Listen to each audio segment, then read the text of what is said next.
Chers téléspectateurs de Actuel Média, bienvenue dans ces flashs d'information.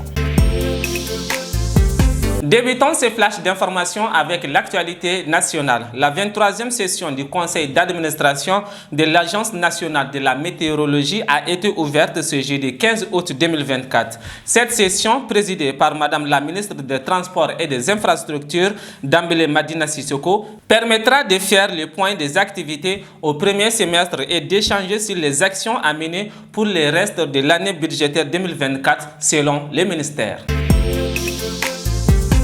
Poursuivons ces flashs d'information avec l'actualité sous-régionale. Les autorités burkinabées ont annoncé le mercredi soir la création de l'Agence burkinabé de l'énergie atomique. Selon les autorités, la création de cette agence vise à coordonner toutes les activités en lien avec l'industrie nucléaire et permettra au pays de disposer d'un instrument fédérateur pour développer le programme électronucléaire au Burkina Faso. Déjà en 2023, avec l'appui technique de la Russie, le Burkina Faso a lancé un projet de construction d'une centrale nucléaire.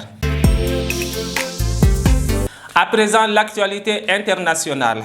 40 005 personnes ont été tuées depuis le 7 octobre 2023 dans la bande de Gaza suite à l'offensive israélienne, selon un communiqué du ministère palestinien de la Santé diffusé ce jeudi 15 août 2024. Ensuite, 92 401 Palestiniens ont été blessés dans cette guerre qui se poursuit jusqu'à présent dans l'enclave palestinienne.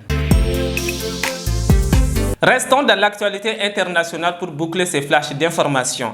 Un tribunal russe de la ville d'Ekaterinbourg a condamné Ksenia Karelina, une américaine d'origine russe, à 12 ans de prison pour trahison après avoir fait un don d'un peu plus de $50 à une organisation caritative basée aux États-Unis qui soutient l'Ukraine. Le verdict de son jugement a été rendu ce jeudi 15 août à l'issue d'un procès à huis clos qui s'est achevé la semaine dernière au tribunal régional de Sverdlovsk.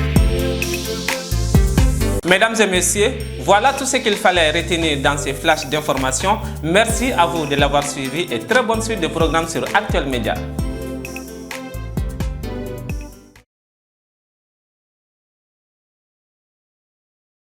Prestigieuse université d'excellence et UTG, première université qui offre la formation robotique et électronique révolutionnée au Mali. Et UTG, 80% de pratique et 20% de théorie.